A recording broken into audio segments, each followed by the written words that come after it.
Hello everyone, welcome to this channel. Myself Heena Thakkar, Challenger classes में आपका बहुत बहुत स्वागत है। तो आज हम स्टार्ट करने वाले हैं अकाउंट्स का अकाउंटेंसी जो है आप लोगों की बुक, जो कि टीएस गरेवाल है, या आप लोग डीके गोयल फॉलो कर रहे हैं, कोई सी भी बुक फॉलो कर रहे हैं, तो आज हम उसका चैप्टर नंबर 1 पढ़ने वाले हैं। तो आओ फटाफट से स्टार्ट करें। सबसे पहले हम लोग बात करेंगे इंट्रोडक्शन की, इंट्रोडक्शन ऑफ अकाउंटिंग। देखो, चैप्टर पढ़ने से पहले हमें यह पता होना चाहिए कि हमें ये बुक क्यों पढ़ाई जा रही है, इसके पीछे क्या कारण है, क्या फायदे हैं जो हमें इस बुक को पढ़ के सीखने को मिलेगा। ठीक है, तो ये सारी बातें समझेंगे, उसके बाद ही हम अपने टॉपिक पे आएंगे। तो सबसे पहले देखो, अकाउंटिंग जो है ना, जो हम पढ़ रहे हैं, वो एक अकाउंटेंसी क्या है, मैंने बताया आप लोगों को, एक बुक होती है। अकाउंटेंसी क्या है? एक बुक है जिसके अंदर अकाउंटिंग को करना सिखाया जा रहा है कि अकाउंटिंग करने के फायदे क्या क्या रहेंगे। तो मैं आपको एक एग्जांपल देती हूँ। जैसे मान लो एक राजू नाम का एक लड़का है जो कि बिजनेस करना चाहता है। ठीक है, तो वो बिजनेस करना अगर चाहता है, यहाँ मैं आपको एक एग्जांपल से रिलेट करूंगी।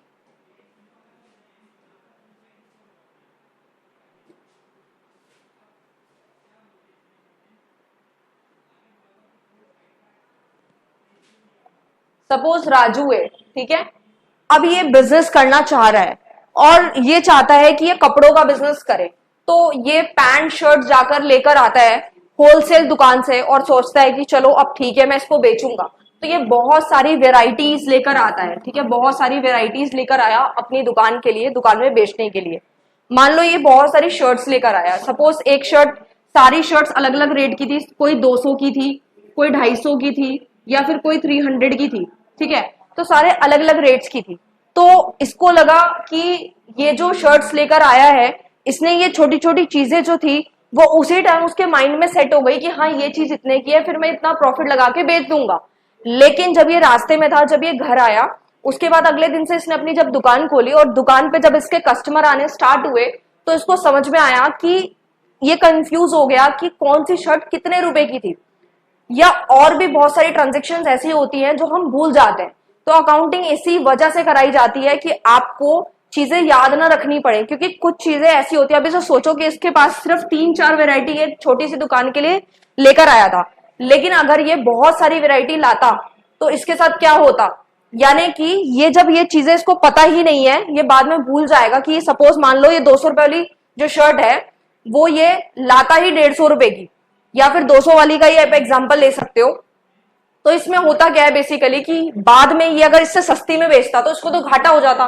तो ये कैसे पता चलेगा? ये ऐसे ही पता चलता है कि प्रॉफिट होगा या लॉस होगा। उसी को निकालने के लिए हम अपनी फाइनेंशियल पोजीशन चेक करने के लिए ये सारी ट्रांजेक्शन रिकॉर्ड करते हैं टाइम टू टाइम। इसीलिए अकाउंटिंग बहुत इंपॉर्टेंट होती है। मुझे लगता है आप लोगों को समझ आ गया होगा कि अकाउंटिंग क्यों करवाई जा रही है। इसीलिए करवाई जा रही है ताकि जितने भी बिजनेसेस चल रहे हैं, जितना भी कारोबार चल रहा है, पूरे साल के अंदर रिकॉर्डिंग करते हैं। प्रॉफिट एंड लॉस अकाउंट अभी सीखेंगे हम कौन कौन से अकाउंट बनाएंगे, उससे साल के एंड में पता लग जाएगा कि जो भी बिजनेस कर रहा था उससे फायदा है या नुकसान। अगर मान लो ये रिकॉर्डिंग करता ही नहीं है तो एंड में तो इसको कुछ पता ही नहीं चलेगा कि इसका फायदा हो रहा है या नुकसान हो रहा है। तो सिर्फ यही रीजन है कि हम काफी सारी चीजें सीख पाते हैं इससे, और हमें याद रखने की भी जरूरत नहीं पड़ती है। ठीक है, अब आते हैं इसकी डिफाइन के ऊपर। तो देखो डिफाइन क्या कहती है, एक बार वो समझ लेते हैं। Accounting is the process of identify, मैं कोई और पेन यूज कर लेती हूं। देखो, accounting is the process of identify, measuring and communicating economic information to permit information. तो थोड़ा ऊपर कर देती हूँ मैं, अभी ठीक है।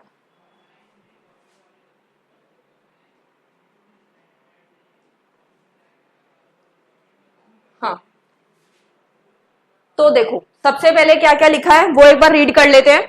Accounting is the process of identifying, measuring करना, अभी एक एक वर्ड का मतलब समझाऊंगी। Measuring and communicating economic information to permit informed judgement and decisions by user use of the information.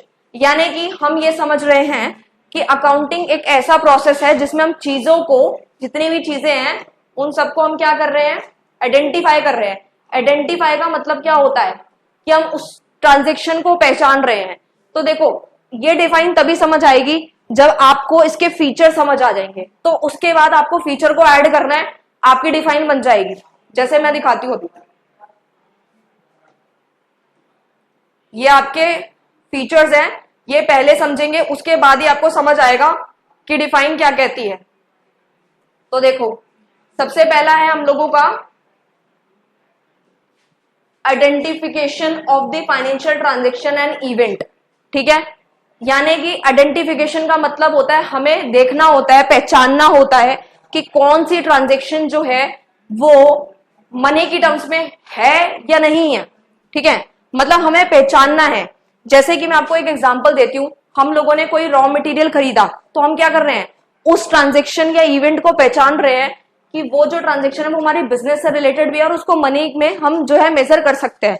तो सबसे पहले हमने क्या किया, पहचान करी है, आइडेंटिफिकेशन करी है फाइनेंशियल ट्रांजेक्शन की, जो कि फाइनेंशियल ट्रांजेक्शन आती है। दूसरा क्या आता है, मेजरिंग करना। मेजरिंग मतलब मनी की टर्म्स में उसको मेजर करना। मैं लिख रही हूं मनी की टर्म्स में, मनी की टर्म्स में। जैसे हमारी करेंसी जो है इंडिया की रुपीज है, तो इसको रुपीज में लिख देना, तो वो क्या होता है हमारा, यानी कि मेजर कर लेना, जो मनी की टर्म्स में मेजर हो सकती है। मैंने बोला कि एक मैनेजमेंट की टीम है जो बहुत अच्छा काम करती है, तो आप इसको मनी की टर्म्स में नहीं लिख सकते ना, तो उसकी रिकॉर्डिंग नहीं होगी। जो मनी की टर्म्स में मेजर हो सकती हैं चीजें, उसको आपको रिकॉर्ड करना है, और जो मनी की टर्म्स में नहीं है उसको रिकॉर्ड नहीं करेंगे। इतनी बात समझ आ गई आप लोगों को। तीसरा है रिकॉर्डिंग। रिकॉर्डिंग में आपको याद रखना है जर्नल। जर्नल क्या होता है वो समझ लेते हैं। तो जर्नल आपको याद रखना है, ये आपका फर्स्ट अकाउंट होता है, यानी कि जो भी आप अकाउंट्स बनाएंगे सबसे पहला अकाउंट ही जर्नल का होता है।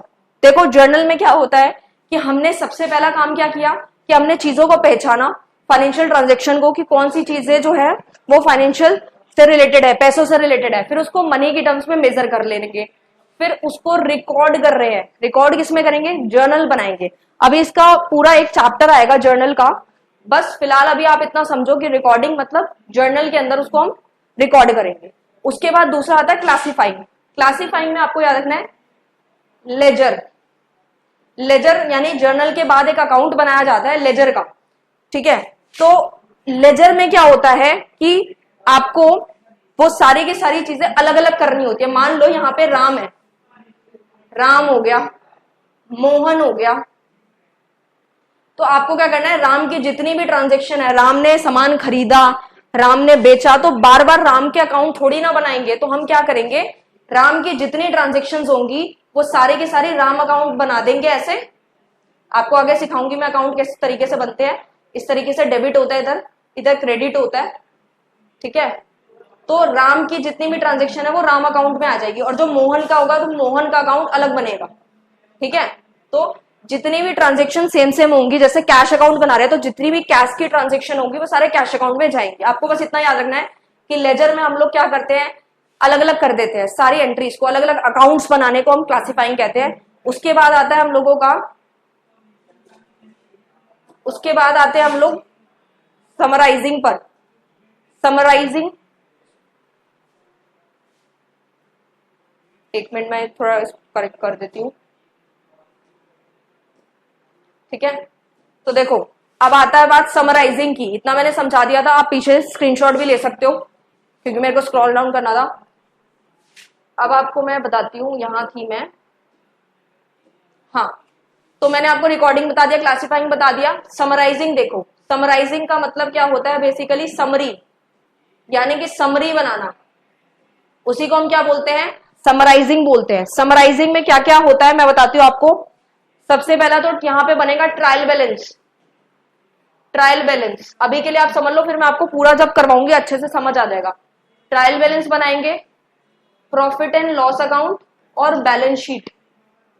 इतना लिख लो पहले आप अभी, मतलब आप कॉपी पेन लेकर बैठे होगे, मैं मान के चल रही हूं, और ये आप लिख सकते हो साथ साथ, नहीं तो स्क्रीनशॉट ले सकते हो। लिखोगे तो वेल एंड गुड है, क्योंकि सारी चीजें लिखने से याद भी हो जाती है।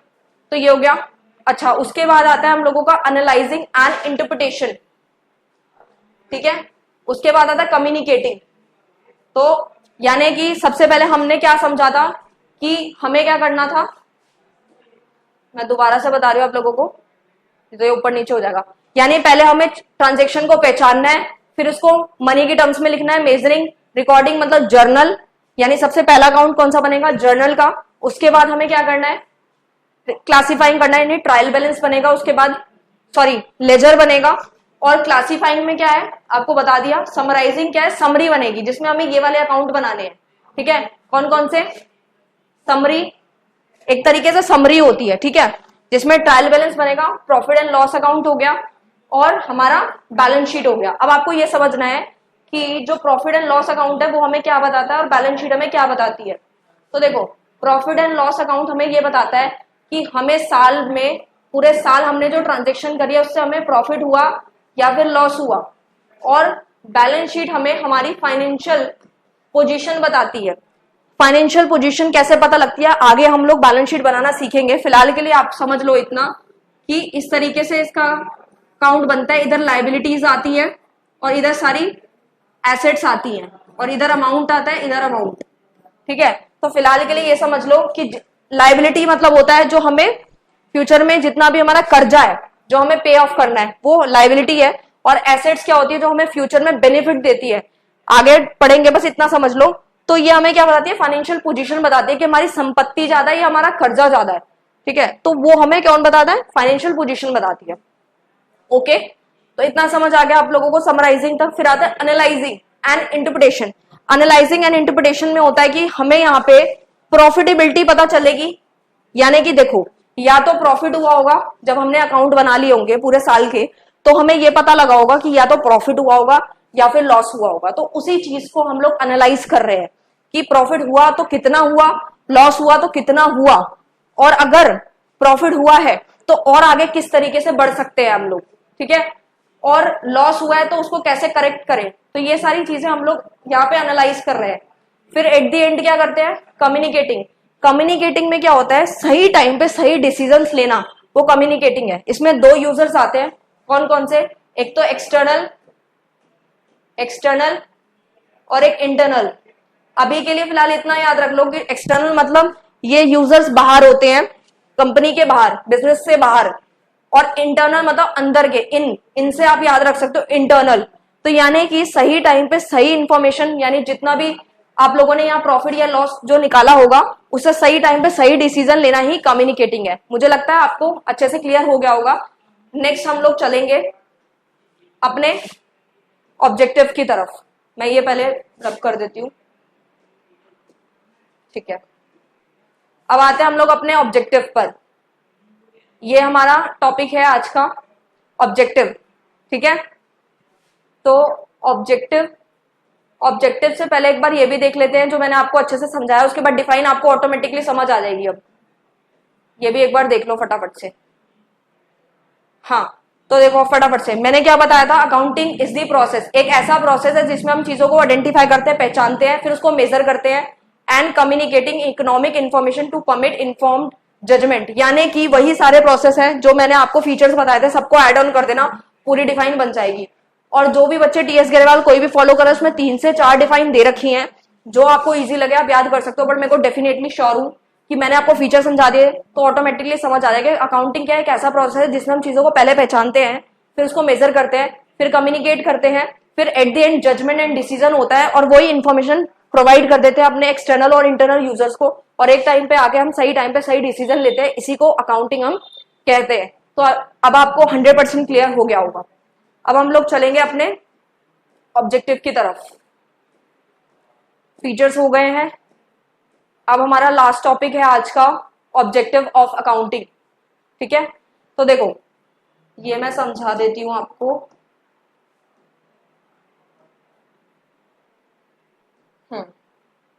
तो देखो सबसे पहला आता है मेंटेनिंग अकाउंटिंग रिकॉर्ड्स। ये तो बहुत इजी है अगर आप अच्छे से समझ जाओ। सबसे पहले अकाउंटिंग के उद्देश्य क्या है, ऑब्जेक्टिव क्या है, क्यों कराया जा रहा है, कुछ तो फायदा होने वाला होगा ना इससे, तो ही हमें ये कराया जा रहा है। तो सबसे पहला आता है मेंटेनिंग अकाउंटिंग रिकॉर्ड्स, कि हम लोग क्या कर रहे हैं, अकाउंट्स को मेंटेन कर रहे हैं। मेंटेन कर रहे हैं, सारे अकाउंट टाइम टू टाइम बना रहे हैं। आज हमें इतना खर्चा हुआ, आज हमने इतने पैसे कमाए, कल फिर कितने कमाए, मतलब सबको जोड़ जाड़ कर पूरा मेंटेन कर रहे हैं रिकॉर्ड्स, यानी कि अकाउंटिंग को रिकॉर्ड किया जा रहा है। दूसरा पॉइंट आता है डिटरमाइनिंग प्रॉफिट और लॉस। अभी पहले मैं समझा रही हूं, उसके बाद आपको रटने की जरूरत नहीं है क्योंकि ये लाइन वाइज आपको समझ आ जाएगा। प्रॉफिट एंड लॉस में क्या है कि आपने अकाउंट बनाए, अकाउंट आपने पूरे मेंटेन करे, उसके बाद या तो प्रॉफिट होगा या फिर लॉस होगा, ठीक है। उसके बाद फाइनेंशियल पोजीशन जो कौन बताता है, बैलेंस शीट। मैंने अभी बताया था आपको कि प्रॉफिट एंड लॉस अकाउंट के बाद कौन सा अकाउंट बनता है, बैलेंस शीट का। और बैलेंस शीट हमें क्या बताती है, फाइनेंशियल पोजीशन, जिसमें लायबिलिटीज और एसेट्स आती है, यानी कि संपत्ति का पता चलता है कि संपत्ति कितनी है या फिर कर्जा कितना है। अगर हमारी एसेट्स ज्यादा है, एसेट संपत्ति ज्यादा है, लायबिलिटी कम है, मतलब हमारी फाइनेंशियल पोजीशन बहुत ही बढ़िया है। ये मैं आपको सिर्फ अच्छे से समझाने के लिए बता रही हूं। और अगर हमारी एसेट्स कम है, संपत्ति कम है और लायबिलिटी ज्यादा है, तो इसका मतलब यह है कि हमारी फाइनेंशियल पोजीशन बिल्कुल भी अच्छी नहीं है, क्योंकि हम कर्जे में हैं ऑलरेडी। तो इतना समझ आ गया आपको फाइनेंशियल पोजीशन का। तीसरा हमारा उसके बाद आता है फोर्थ पॉइंट। फोर्थ पॉइंट हम ले लेते हैं, पहले मैं इसको रब कर देती हूं।